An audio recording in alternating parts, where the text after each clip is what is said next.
Do you ever wonder if your real estate empire will outlive you or if it's all just smoke and mirrors? In today's episode of The Real Estate Woman, I am joined by Julie Faupel, the mastermind behind Realm Global, to dive into succession and legacy planning. Julie's got the inside scoop on how to transition your business without turning it into a game of who's got the keys. Spoiler alert, it involves more than just handing over your login information. Tune in for some laughs and learn how to build a lasting real estate legacy.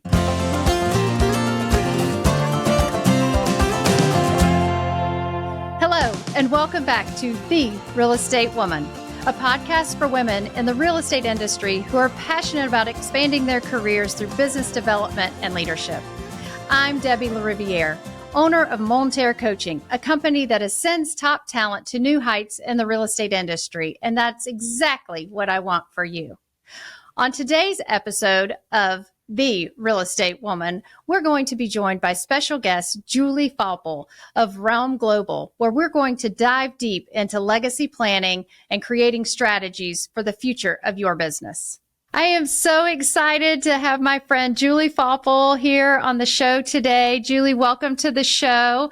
I know all of our listeners are excited to learn more about you and how successful you've been as a female entrepreneur in the real estate industry and learn more about Realm Global. So welcome to the show. Thank you so much, Debbie. It's such a pleasure to be here. I'm excited to join you today and to talk a little bit more about Realm and about kind of my illustrious career in real estate. It's just a real pleasure to join you.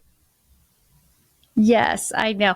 Well, we've been talking about this for quite some time, so I'm glad you're here. I guess to lay some groundwork, we'll just start with tell us a little bit about your career journey. Tell us about Realm, where you play in the real estate space. I know you're still an accomplished real estate salesperson, so share a little bit about that with all of our listeners. Sure thing. So, I've been in the business almost 20 years. And so my husband and I actually had a real estate brokerage in Jackson Hole, Wyoming. We built that over a period of about 17 years and then sold that a few years ago. So in addition to building the real estate brokerage, we also have a successful real estate team that still operates.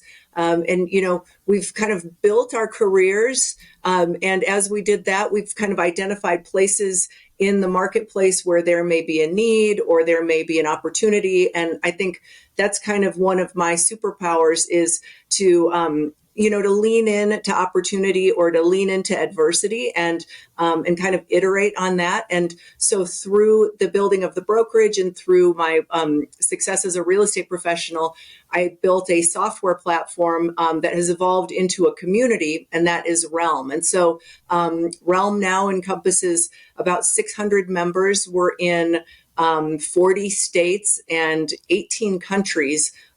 We launched during COVID. So, either really great timing or really, really lousy timing. But one of the things that we learned kind of through selling real estate was that there is a real need for top producers, for people operating really at that very, very top 1 or 2% of the industry. There is a need for top producers to connect just because our businesses look different, and so we built a community that really enables that and does that through a number of different ways, but through media, through, as I mentioned, a technology platform that helps activate everybody's databases. So it amplifies my sphere of influence, by 600 times by the number of members, in order for me to be able to reach out and really connect with the most kind of clients or the most top producers that have the clients that will sell my listings. And then, of course, we have events and we have networking and all kinds of things like that. So it's been a lot of fun, and it's really enhanced my overall real estate business, just in our ability to sell here in Jackson Hole.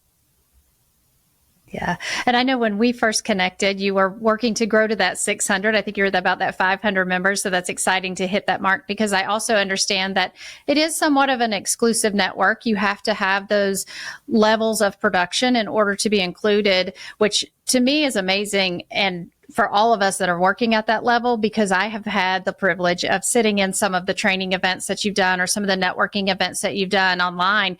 And oftentimes you go to these events and there's, 40, 50 people on the screen or in the chat. And you consistently have 150 to 200 people on that screen. And the most impressive thing is every time I'm on there, there's some nugget or more nuggets that are so out of the box that will be transformational to the business of these luxury agents that you're working with. It's not like you said, it's a different level of business. It's not just hey, go put extra signs out or enhance your flyers. There are so many great tips that these agents are executing on that are shared. And I think that too, in itself of outside of the technology, really adds to the community because yes, you do have 600 referral agents out there, but now you also have 600 agents at your level of production working to make you a better agent in your space too. So it is, what a great cool, company Debbie, because built. I think it's a value I know you and I both share, that kind of that abundance mentality, where and I think that's because Realm is brand agnostic. We don't screen based on brand. We really look at the caliber of the agent and their overall attitude about kind of the business and what they bring to the table, and the idea that like you can be sitting on a call and truly have your mind just blown by somebody that you're just like, oh my gosh, they are so good at what we do. And it's an inspiration. It makes you it gives you this whole new kind of outlook and this new sense of like, okay, I'm going to go out and I'm going to accomplish more. I'm going to do more. Look at what they're doing. And I mean, it also sometimes makes me feel like I'm terribly behind, but it's like it's a great balance. Well, I laugh when you say that because I'm coaching these large scale brokerages and top teams. And it's the same thing. Like when I tune in, I think, gosh, why didn't I think of that? That's a really great idea. Why haven't we heard of that first? But I guess you have to hear it from somewhere, right? The R&D rip off and duplicate process, right? Well, pieces of this are why we're here today, succession planning. So you spoke about growing your team in Jackson Hole, and I know that you have also partnered with someone in creating your own succession plan, be it exit strategy or legacy plan. And I feel like back in the day when I changed markets, it was one of those things of you sold your Rolodex to the agent that was there. They paid you some form of payment or over a period of time for referral fees, and then the lights went off and you never got anything from that before any longer. And so I look at it now, and all that we're doing with expansion and creating these succession and legacy plans, there's so much to think about ahead of the curve there. But oftentimes realtors will also say, I'm never going to retire. I don't need to do that. Or I'm giving it to my kid. I don't need to do that. And at the end, there really is formal planning that comes into play to make this a smooth transaction that creates income and financial opportunity for years to come. So you have an amazing story around how you've taken that and transitioned your sales business into a succession plan. So I'd love for you to wow us all with the process you've gone through and also share some of those things. Gosh, I wish I had known when I went into it, but I'm glad I know now. Yeah, no, it's so funny, Debbie. Last week, I gave a Lifetime Achievement Award from our local board of realtors to my business partner, who I'm part of her succession plan. She's 81 and was just awarded a Lifetime Achievement Award, which to me, to be able to be the one that was presenting her with that was like an achievement, kind of unto itself. And so, but I laugh because the way I started, I introduced the kind of the award was we're really 17 years into a 5-year succession plan. So when you look at like what we did, it what we thought was going to take 5 years, we had these incredible mentors and business partners who recognized, when you're an elite real estate professional, you are not just a realtor, you are a community builder. You have your hands on so many different aspects of the community and being involved with your time, being involved with financial support, being involved with expertise, all of those things go into play.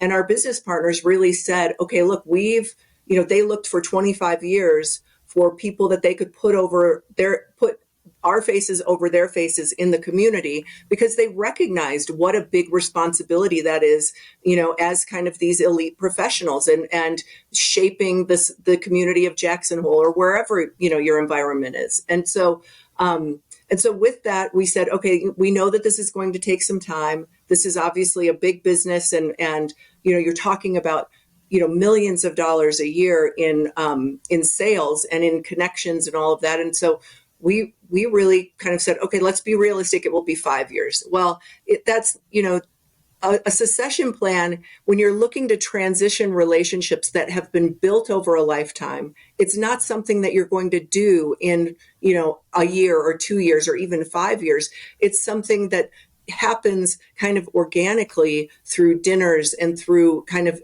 us establishing credibility with their clients. And so we actually, I mean, it was perfect because we started out with a very structured plan. And then what we realized was that, there's no way that you can really put that much structure around something that is constantly flexing. And, and that's just the team, let alone the real estate marketplace and all of the demands that are changing that way. So when you look at whether it's an up market or a down market, a seller's market or a buyer's market, what are the other economic forces that are happening? All of those things have to be factored in to, how you're presenting yourself. Technological advancements, I mean, all of the things that kind of we take for granted end up affecting how your succession plan ends up rolling out. And so, so we started very, very clinically, and then we ended up kind of in a very, more art than science. But at the end of the day, what we figured out was, done correctly, we actually took a team that was doing, I think when we joined, our goal was to hit $100 million a year in production. And now, our best year has been $360 million in sales production, just as, for our little team here in Jackson. And so we've really been able to not just transition the relationships, but improve the productivity, and then bring on another partner who really represents our succession plan. Now that we're kind of looking at, okay, what is the next phase in our lives? What's the next iteration of this business? And he's somebody that, again, carries those same values as a community builder, as somebody that really understands the role of kind of an elite real estate professional. What does that look like? And it's much more like a marriage than it is kind of just like a working relationship. Yeah. And it's interesting because there's so many different directions we could go here. And I think of the listener out there who has a successful real estate business and they're thinking, maybe I should be thinking about this ahead of the curve. Where does it all start? I know you said it starts with dinners and conversations and connections. And, I always share that it doesn't always have to be the person in your brokerage or the person that you've been best friends with that also has a real estate business. It can be anyone across the aisle. And so how does that conversation start and where do you go? Like, let's say first 12 months, right? Because I do think it's a long dating phase. It's a marriage. It's not a, hey, let's have dinner now, let's get into business together, which is what so many people turn it into. They'll come to the call. Yeah, I had lunch with somebody and now we're partners. So what does that look like for someone to craft a successful plan from the beginning? I think it's a lot about level setting and really, when you look at who you want to be in business with, the values and that connection have to be the same. And so you're right, Debbie, there's a lot of factors that don't really matter. When it's like, okay, so, it can be people from two separate offices. It can be people that have two different segments of business. I mean, obviously, when you're dealing with people that had, our partners had been in the business for over 30 years, and Matt and I were newer to the Valley. Well, we brought a different sphere of influence, and we were able to be additive to that. And so, it's more about kind of what at the core, what are your values and what is that level of trust, and starting there, because at the end of the day, you'll have to, anytime you get into, business with somebody, there's always going to be kind of a give and take. And so, we're building an annuity for our partners. And then, our other partner that has come on is building an annuity for us. And so what that looks like means that at some point, somebody's going to pay out probably more than they want to pay out. And somebody's going to collect probably less than they want to receive. And so, but if you've got that trust, if you have that baseline and really that level is established of like, here's how we're going to do it. Like at the end of every year, we evaluated kind of what everybody's production was. And then we evaluated kind of what everybody's income was. And if we felt like it was unfair, then we just, we wrote a check, or or the other party wrote a check or whatever. But it's so that it became something where it wasn't about the finances at all. It was about doing the right thing by the clients. And I think that once that's established and once you have that kind of understanding amongst partners, it makes the rest of the decisions very, very easy. But it does start with really those core values. Yeah, absolutely. And when you think about, and I love how you're talking about the financial piece and the core value piece. And I also look at, I've had several of my clients say to me, I think at some point, 3, 5, 7, 10 years down the road, I'd like to, quote, retire. What advice do you have for them? Because I think they see that as stepping out of the business. And like you said, you just gave an amazing award to someone who is probably only 39 in the way she acts, but in her 80s. What does that look like in that planning of, okay, so now you're stepping out and we're stepping in, and now we've got someone behind us. So we're creating a real ladder here to keep the market share going, to keep the business running, to keep things growing. How does that come into play when you sit down and say, hey, Julie, I'm thinking about retiring. Do you want to be my partner? Well, I think, it's so funny because if, retirement is relative. And I think you kicked off the call exactly right, Debbie, with like the idea that that we don't ever want to admit that we're going to retire. I mean, my goodness, look at the historically real estate professionals in our headshots. I mean, I joke that mine is like my senior picture from high school. Because it's like nobody wants to acknowledge that we're aging or anything like that. And we're certainly never going to get out of the business. And so, but with that, you can be more productive in your retirement, doing what you love, if you've got great partners that you have worked to plan with better, and so it's more of like, I mean, I look at it now, like my business partner who won the award last week, she is more involved and probably doing more that enhances this community than she was able to do when she was really in the throes of her real estate profession. And then, people still seek her out and seek out her knowledge and her expertise. And then the fact that she's got somebody like me or my husband or our team to really refer to is just, it's another layer of kind of what makes her so interesting and makes you want to sit next to her at a dinner party, because she's at the Library Foundation and then suddenly, somebody says, oh my gosh, Karen, I want to ask you about this, or I want to, I have children moving to the area, or, or we want to maybe sell our house or whatever. All those things come into play. And she's just out there more, doing more of what she loves, and then leaving the rest of the kind of dirty work to all of us. And so it's, I think retirement is a funny word because I think it connotes the wrong thing. I mean, it's like, no, just go and do what you love. That's what makes you great at real estate too, Right. Keeping your focus where your passions are, and then growing in that space, allowing other people to grow. It's creating an enterprise, right? It's not creating necessarily leverage. It's an enterprise that you're creating. That's right. One thing that I know that we want to hit on are some of those pitfalls to avoid, because I always say when starting a partnership, same with getting in business with someone on your team, always start with a divorce in mind, because it is very much a marriage and it does always get ugly, even if it's just a team agent. And it's not just a team agent, even if it's a team agent that has come in and they're bringing a piece of business in, always start with a divorce in mind. So what are some of those common pitfalls that maybe you addressed on the front end, or that you have seen in other plans or exit strategies that we could learn from?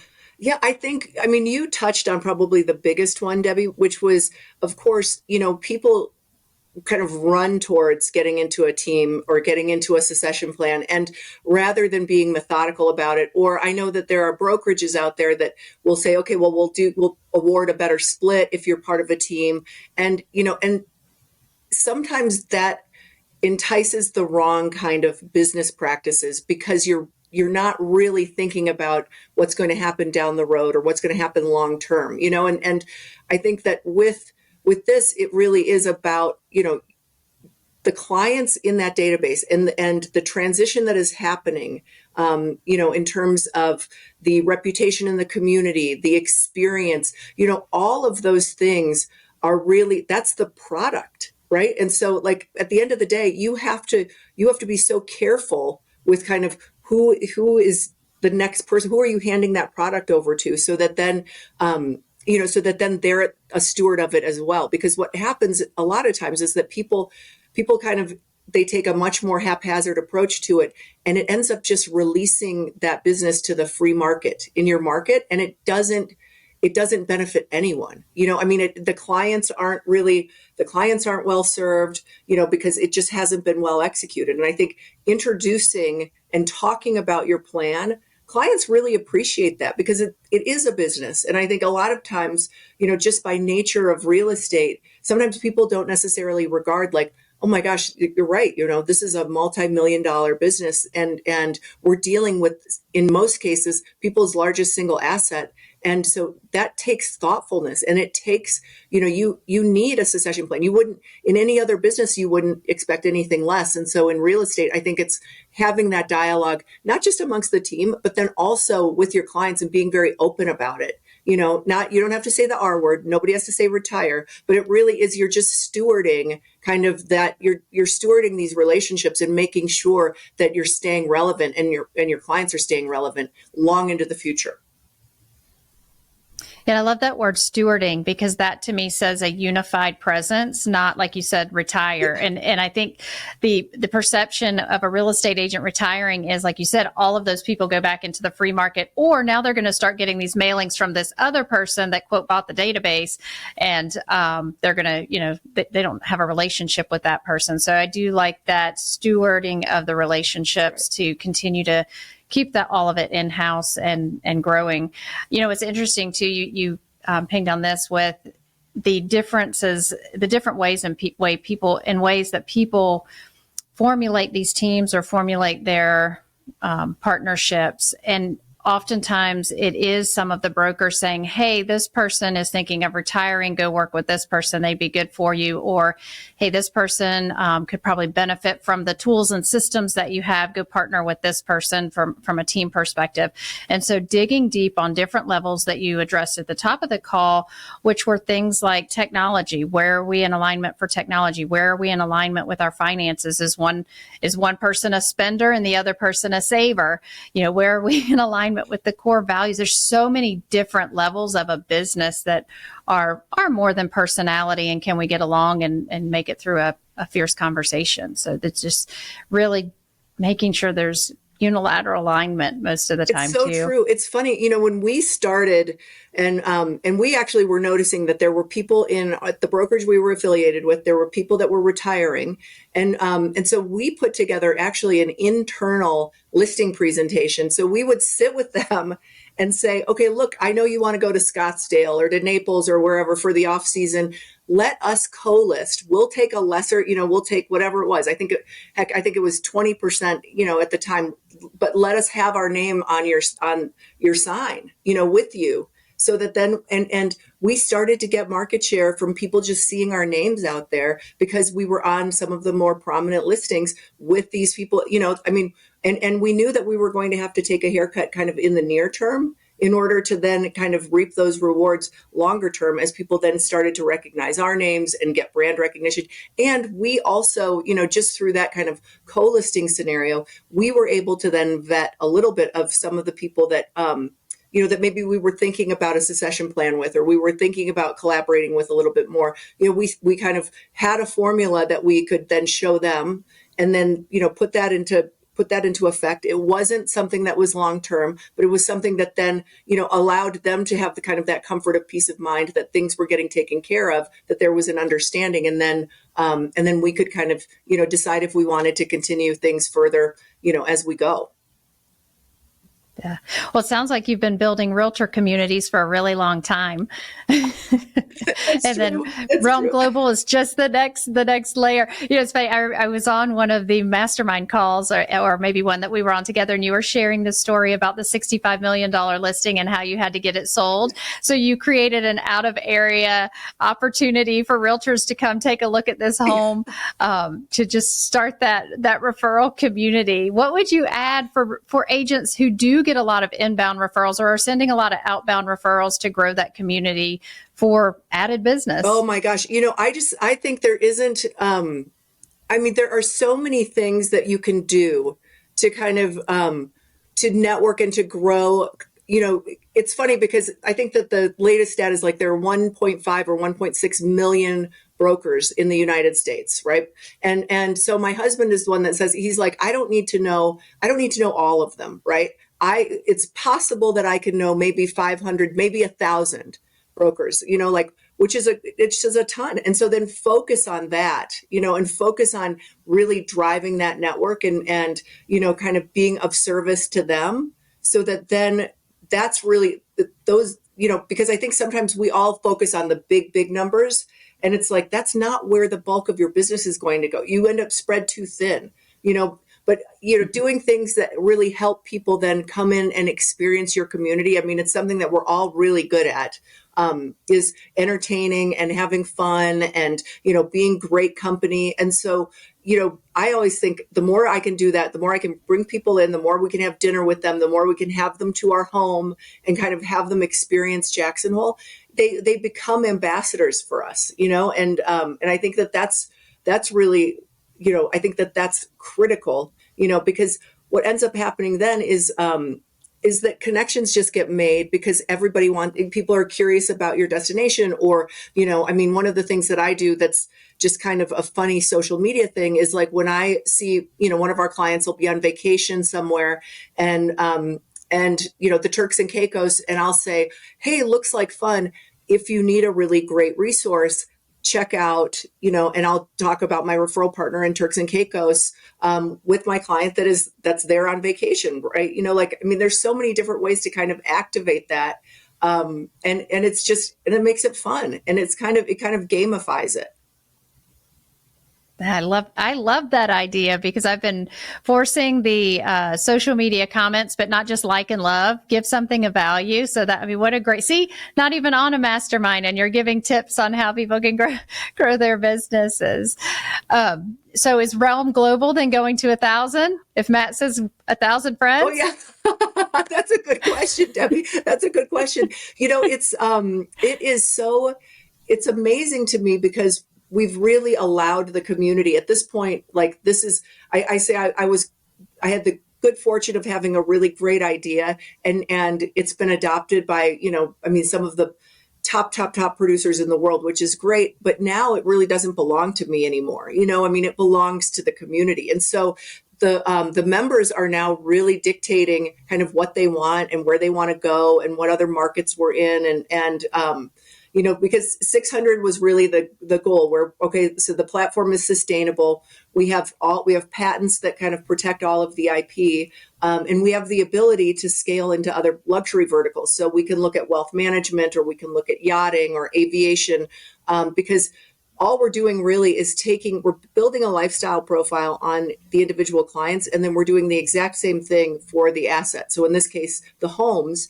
And then we're matching that up and using AI and algorithm intelligence to really say, okay, well, if Debbie likes Jackson Hole, Wyoming, she might like Bend, Oregon, and there's an incredible home that matches her lifestyle affinities there. Let's just make a suggestion so that it gives me the opportunity to reach out to my client and be of service. Instead of just being the Julie Faupel that blasts houses and boxes everywhere. It's like, no, actually, I want to just provide more valuable information for you, because I know about you.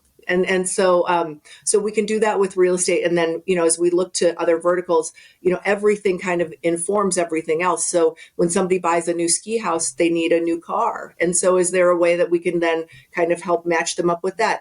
If somebody buys a new ski house, they also need an interior designer or they need a place for their art collection. And so long term, what Realm is really is kind of that super high touch, technology informed relationship management. Mm-hmm. And that's, you really hit on something there. It's lifestyle. It's about who people want to be, what they want to do when they're not around, not so much I'm only looking in this town for this house. And the ability to not turn the community into, and I hate to say that, but into Airbnb, where everything is saturated and there are agents everywhere, like there are homes, Airbnb homes everywhere. Just keeping that an exclusive network allows them the freedom to grow the lifestyle, like you said, the different verticals, and not just feel like you're turning into one big, the Z word. Yeah, no, that's right. Well, and I think too, it's like, I mean, it's funny because we have really changed how our listing pitch, when we go into an appointment to talk about representing somebody's home, we say flat out, here are all the things that everybody else is going to tell you that they do. So here we can go right on. We're going to, we'll be online. We'll have this many eyeballs on it. We'll be in the local paper. We'll be in, whatever the international papers, the national papers, regional, whatever. But then what we focus on is what we do differently. Because there has been, like you said, Debbie, there's been so much kind of commoditization of real estate professionals that we all essentially do the same things. The core group of services are the same, but what is it that we do differently that sets us apart, and what should the client be paying attention to? And so we've taken it now, especially with kind of the August 17th date, we've taken it as far as saying, okay, so listen, I recognize you're probably interviewing other people, and that's great. You should make a fully informed decision. Here are the questions we want to make sure that you're asking everyone, so that then it's, so that you get all of the information you can possibly get. Even if you don't choose me, that's okay. But make sure you're asking these questions of your real estate professional, because these are things that will be important throughout the course of your transaction together. Yeah. And so, and that's so true. The date, August 17th, as whenever people are listening to this, has definitely changed real estate forever. And I love that you're taking the proactive approach versus the reactive approach when it comes up in a conversation, and helping your professionals excel at that. I have a couple of questions because I know we're getting short on time. So out of curiosity, changes in the luxury market, or maybe one change in the luxury market outside of the, setting the proactive tone to the listing presentation. What are you seeing, and what should we do, or what things should we consider to be more proactive in gaining those listings? So let's see, the luxury market. So I think it's been interesting. I mean, millennials right now are kind of the thing that is the biggest, I think, unexpected source of business and buyers. When you look at what they were doing kind of pre-COVID and their behaviors now, they have gone completely 180 degrees. So we looked at them as kind of the rental generation, and now they are buyers, and they're in kind of family mode. They've brought back kind of that compound and the ability to travel with more kind of extensions of their family, whether it's educators for their kids, or a chef, or nannies, or, personal trainers, all of those things. And so we're seeing kind of demand for larger spaces and for kind of more sprawling, self-contained compounds. I think the Gen Zs are going to be very interesting as well. And, because they haven't necessarily kind of come into their own in terms of spending. However, they are the ones that are informing the spend. So when you look at the parents and the grandparents of the Gen Zs, they're the ones that are looking to those kids to say, okay, where do they want to be? I mean, I had a client the other day say it's all about if you have grandchildren and you have a place in Jackson Hole, you're winning. They're going to come and visit you.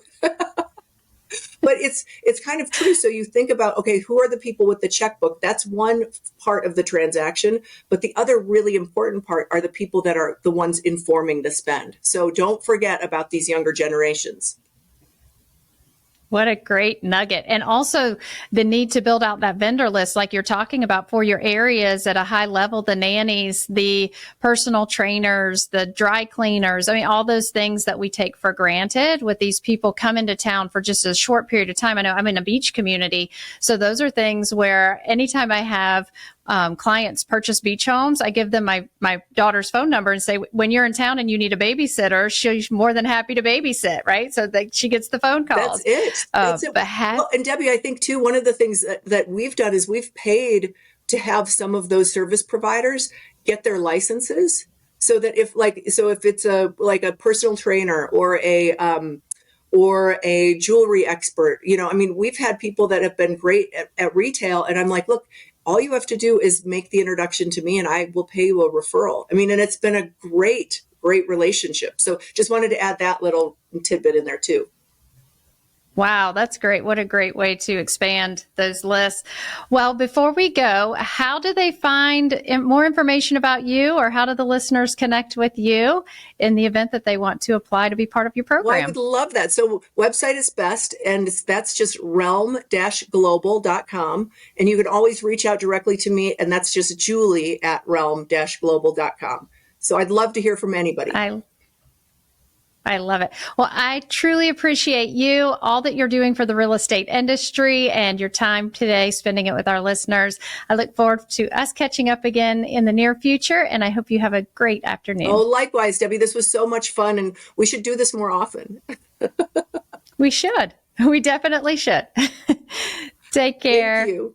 Thank you again for joining us on this episode of The Real Estate Woman. Click the link in the show notes below to download your succession planning checklist.